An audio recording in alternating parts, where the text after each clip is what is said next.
Hey there, I'm David Rodriguez. I'm recording this video because I'm a personal trainer through the American Council on Exercise, and more specifically, I'm also certified to teach MovNat. If you're not familiar with MovNat, look up MovNat.com, familiarize yourself. I would encourage you. It's a fascinating system, but it's essentially based upon how your body was designed to function, how we evolved to function, and regaining that functionality so that we can learn how to better move in our day-to-day movements that we still have to do, so that we can stop building the dysfunction in the first place. Again, MovNat.com, very fascinating stuff. Shoot me a message on Facebook or leave a comment here if you have any questions, would like to know anything further. In the meantime, I'm shooting this video technically for my cousin Carly, who is a fantastic person. She wanted this video because she attempted to start running a while back, and it was really unpleasant for her, as it is for many of us. And she rightfully stopped running when she realized that it was doing damage. It was very unpleasant. It was difficult to breathe. She had foot pain and ankle, knee, things like that. So she stopped, but she asked me if I could shoot a video to kind of go through how to run without doing that damage, which I was flattered that she thought that I knew how, but thankfully I was actually trained specifically on that. In MovNat, we break movement into basically 7 primary categories of movement, and then most movements fit into one of those 7 categories. One of those categories all by itself is running, and that's something that we train very specifically on in the certification. It's an entire chapter that we focus just on that. And part of the reason for that is because when done inefficiently, I won't say wrong, but inefficiently, it is very damaging. And something that's really kind of come to light over the last few years is the difference in Western running versus tribal running or barefoot running. Now that's not to say that you have to run with no shoes on. Obviously minimalist shoes or shoes with a 0 millimeter drop, so they're flat from one end to the other. There's no heel to them whatsoever. That is preferable, that's ideal, but you don't have to run barefoot. Barefoot running simply refers to a technique.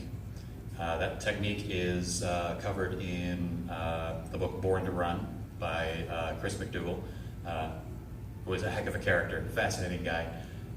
If you get a chance to read that book or his newest book, Natural Born Heroes, both are fascinating stuff, well worth the read. But he talks about this tribe in Mexico who are a running tribe. There are tribes in Africa that they're known for singing. There are tribes in South America that they're known for climbing trees. This tribe runs, and they run from a very early age, and they run all the time, a lot. The rite of passage for young men to become men in their tribe is actually to run 100 miles in a day. Let that sink in. I know people who, they consider themselves avid cyclists and they can't cycle 100 miles in a day, or at least not without doing serious damage to themselves. And this tribe experiences none of the breakdown, none of the dysfunction that Western runners do. And if you think about running, running in general is supposed to be good for you. It's a healthy activity.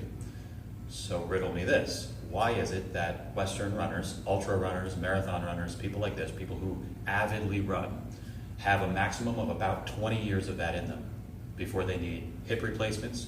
They've got a torn meniscus, blown out knees, ankle injuries. How could that possibly be?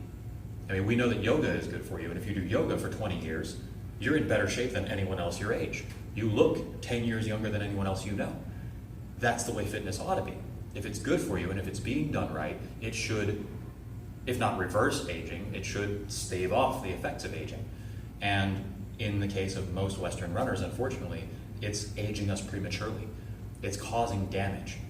So the question was, why? And why is this tribe, and why did our ancestors not experience this damage? The answer is form. The answer is impact force. The answer is efficiency. So we're going to cover a handful of tips, kind of approaches to correcting or adjusting your running form. Now I warn you, if you are used to running, at first this is going to slow down your time slightly. If you've got a marathon next week and you want to compete and try to win, etc., if you've got a race to win in the near future, don't try to change your technique right now. As soon as the race is over, then begin training this way. And I guarantee you the difference will be absolutely palpable very quickly. All right, so the first thing we're going to cover is posture. So, or actually, before we even dive into that, let's talk about what's wrong with Western running. Let's figure out what we're trying to correct here. So there are a few things that most people do when they run. That is, one, if you haven't been coached on running whatsoever, you will probably heel strike, because that's how we walk. The heel goes down first, the weight starts transferring to the heel before we touch the ground, and there's this kind of thud, thud, thud, thud, thud impact as we walk. So that's the first thing. When we start running, especially if you went to parochial school, you were probably taught at some point that the difference between running and walking is that one foot is on the ground at all times when you walk. If you have 2 feet off the ground, you're running, and that is not done indoors. That last part is the only thing that I would agree with. But so running then turns into an exaggerated walk if we haven't properly trained in any way, shape, or form. We hurl ourselves forward onto our heel. And so what happens is all of our weight is projected up, forward, arcs back down, and lands on our heel. That leg is roughly straight ahead of us, which means that all of the impact force is transferring straight up the leg, through the knee, and into the hip, maybe even into the lower back. This is where injuries start happening. That impact force is bad. We all know that that impact force is bad. We all know that those joints need to be protected. So if you've been coached on running, you were probably taught a midfoot landing. Now, I want you to think about this for a minute, because there's only 2 ways to do a midfoot landing, because there is no middle surface of your foot that makes contact with the ground. Your foot has an arch underneath. Logic. You can't land in the middle of the arch, which means that what we're actually doing is either a flat foot landing, which theoretically is bad because you've got a flat slapping sort of noise and impact, and again, impact we know is bad, so that impact is now transferring to the knee instead of the hip through that straight leg, and that's better, but really it's kind of 6 in one, half dozen the other. Are you destroying your hip and your back, or are you blowing out your knees? Most runners who have been taught proper running form, they blow out their knees. Well, that's why. The other option, the only way to soften that up and still do a midfoot landing, is to slightly supinate the feet, or slightly turn them in, so that that outside blade on the outside edge of your foot is what makes the contact, and then your foot kind of rolls flat. Well, the only issue with this is that your foot is mounted flat on your leg, and there's a reason for that. All right, evolution has good logic behind most of what it does. So when you supinate the feet slightly like that, what you're doing is you're reaching with one side, which is shortening the other side, because your body will adapt to what you put it through the most. It will change things about your physicality within a certain degree to make you more efficient at the things that you're trying to do. So in order to better supinate the feet, your body will eventually shorten up the ligaments and tendons on one side. The muscles on the one side will get shorter. The muscles on the other side will get stretched. And that makes you now more prone to rolling your ankle. You're more likely to twist your ankle. You're more likely to injure yourself that way. Further, all of your impact force is now just on one little edge. And then you're rolling over. Well, that's more work for the calves. That's more stability work that they have to do. That isn't really necessary. So what's left? There's only one part of your foot left, unless you're going to land on the top of the foot, which is a terrible idea. And that's essentially the ball of the foot. Okay? So if you think about marching in place, if you just pick up your leg, grab onto your knee, and you can kind of support yourself on the wall to do this. If you pick up your knee and relax everything from the knee down, and you just shake your leg, so you know it's relaxed because everything is just kind of dangling there. If you look at the natural hang of the foot, my toes are the first thing down. The ball of my foot is going to be the first contact every single time if I just relax from the knee down. So now let's think about marching in place. If I'm marching in place, the last thing that comes off of the ground is the ball of my foot. We're going to go ahead and turn this down a little bit so you can really see that foot placement. I know my face is beautiful, but we're trying to focus on form here, so. So when you lift the foot, the heel comes up, then the middle of the foot, then the ball of the foot is the last thing that leaves. Ball of the foot is the first thing that goes down, then the heel, and then you shift over and extend this leg fully. This is essentially how you're going to run. I will double back to that in just a minute. But the other issue is tension. It's tension and relaxation, the opposing force or not force in your body, and posture. So if you stand up against the wall, this is a good kinesthetic feedback exercise to tell you what your posture really is like. And I'm still recovering from horrible lordosis and kyphotic curve in my back, years of being tall and dating short girls. It's a tough job. So thankfully I married a woman who's 5'9", so now I can start correcting my posture. But you want to get your head, your shoulders, your butt, and your heels in contact with the surface. Okay, tuck the chin. Now that by itself, depending on your posture to begin with, may be work.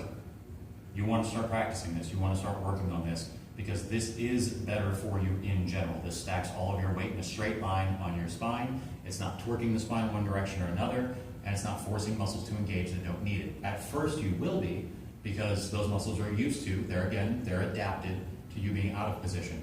But as you get into better posture and allow those muscles to adapt, this is the least work for your body to maintain. All right? So starting from here, what you're going to do is you're going to start leaning away from the wall. Try to keep your back straight. Try to keep all of those points in a straight line. When you feel like you're really having to resist in the toes to keep yourself from falling forward, like if you go any further forward, you're going to have to move your foot to keep from face planting. That's the point where you want to start leaning back. And when you lean back, you should make contact with the wall. So your heels are still connected to the wall. But when you go to lean back, you should make contact with the wall roughly all at the same time. It should be butt, shoulders, and head in either very quick succession or realistically, in a perfect world, all at once. At first, it's probably not going to feel that way. But what that's telling you is if I go to lean back and I've got butt, shoulder blades, and then there's kind of a lag and then my head hits, which is usually how it is for me because of that curvature in my back, what that means is that I'm leading with my head. As soon as I lean forward, my head is leading my body. Well, that's not very good posture, and that's bad for my neck. That means my neck has to tense up to hold my head up. I don't remember what the exact numbers are, but if your head is just a couple of inches forward, it is the effect of adding something like 30 pounds of weight to your head as far as the work that your muscles have to do to keep you where you are. So that's one spot, all right? The other reason that you want to do that practice, though, is because what that does is it begins to mimic the lean that is going to initiate all of your forward movement. So when you run, ideally, what we're going for is efficiency. What we're going for is the least impact, the least pain, the least work to be able to maintain it long term, all right? Now this is different from sprinting. If you're just going for outright speed, sprinting is the answer. And we'll talk about that briefly at the end, but when it comes to long distance running, marathons and things like that, you want to be able to keep it up long term without dying, right? So the goal is maximum efficiency. If I start from the ankle leaning forward, eventually there's a certain point of no return where I have to put my foot out. I just started running. So from my ankle, I'm tilting forward, keeping everything in a straight line. Now I have to put my foot down to catch myself. Well, if I continue leaning that way, I'm going to have to put my other foot down, so on and so forth. As I continue, that is running. All right? So now remember, we've got the footfall, which is the ball of my foot, going down directly underneath me, so I'm not reaching with it, all right? I'm not hurling myself forward onto it. I am just falling forward and then catching myself so I don't face plant and hit the ground. Ball of the foot catches me. All of this is hinging at each of the individual joints to displace that downward force. Further, since I'm not hurling myself forward, I'm not doing the gazelle routine, up and down, up and down, up and down, it's easier to breathe. Because essentially, I'm not forcing my diaphragm to bounce on every single step, as is usually the case when you have that bounding sort of step. Further, up and down is less efficient than forward. What's the shortest distance between 2 points? It's a straight line. Kind of gave that one away. But when I'm going up and down like this, I'm wasting energy and I'm wasting time. So initially, you're going to lose a little bit of time. If you're used to running and you're used to this kind of thing, you're going to lose a little bit of time. And your times are going to stretch out just a little bit at first. But as you become more efficient with this, your footfall gets faster, and takes less work to maintain, and you're no longer going up and down, so you're no longer wasting all this time and energy going in different directions other than forward. So eventually, the efficiency of moving in a straight line, nice and dead level, is actually going to gain you time. Does that make sense? I can't hear you. Okay. So, I've got my posture, I've got my lean, I've got the catch. Now let's talk about the arm swing. So, again, this is about efficiency. We don't want to waste any energy. We don't want to waste any movement. So typically, what a lot of people do is their arms are up here, they've got their hands in fists, and they're doing this Hollywood kind of side-to-side sort of lateral thing, twisting their torso and all of this. And if you ask someone why they're doing that, typically they can't answer you. There's not a logical reason in the world to do that. I'm trying to go forward. How can twisting this way possibly help me go forward? It can't, is the simple answer. It's a waste of energy. My upper body doesn't need to move at all. The only reason my arms are moving is to help create extra momentum forward and to counterbalance one leg lifting up, because if I just run with my legs, they're going to naturally, I'm pushing off one side only and pushing off the other side only. So there's a little bit of natural twist that's going to happen if I don't. But if I counterbalance, I'm in a straight line. Nice and simple. All right? So shoulders are going to be square, and I'm going to relax those shoulders so they can kind of bounce independently of my torso. All right? Everything's moving in a straight line because I'm trying to move in a straight line. I don't need my arms coming across this way. I'm not singing a German beer song. All right? Straight lines. Now you may notice my hands kind of open up a little bit. There is an ideal sort of hand position where you're not really flexing them closed, you're not extending them or pulling on these muscles to keep them flat. It's a neutral position. Again, why waste energy? There's nothing more efficient about having closed fists. You don't need to punch through the air to get to where you're going. So keep them nice and natural, nice and relaxed. Kind of a open hand karate sort of style, all right? Not like this, okay? Elbows are staying pinched into the sides to keep you in a straight line, because again, if you let those elbows flare out, you're gonna start going crossways across the body, and that generates momentum this way and this way. You don't wanna go those two ways, you wanna go this way. Everything is moving in coordination, all in a straight line, okay? Finally, amplitude. So your amplitude should match roughly the amplitude of your knee lift, okay? My general rule of thumb is I don't want my elbow to go past my hip, and I don't want my hand to go past my hip. Does that make sense? So I'm gonna just go about even. Obviously, I'm going opposite sides. That's common sense. That's the one part that everyone does right. And so it starts with my lean, and I'm just falling forward constantly without actually hitting the ground. That's it. You know how easy it is to fall? Now, not hitting the ground is the only tricky part, but that's the only place where you're resisting at all. And truly, you don't need to resist because of momentum. Essentially, there's a tendency to want to try to resist the downforce by keeping the legs tense. You don't have to do that because you have momentum pushing you past them. So if I just leave my leg completely lax and I'm not going anywhere, eventually I'll fall out, right? And that's what our brain is fighting when we tense up that leg. But we don't have to worry about that because we're going to be past that leg. We're going to hinge past that on the hip before we have time to fall. We're already onto the other foot by the time this leg has time to collapse at all. So we don't have to resist. We can keep the legs nice and relaxed. Everything from the knee down is completely loose. And the only reason that the leg is extending really is to just kind of keep us tilted forward. So essentially at the end of my stride, I should have my heel down. It's just lifting up because I'm lifting my knee to get it through to the next spot. But that lean is initiated, again, from the ankle. I'm not initiating that lean up here.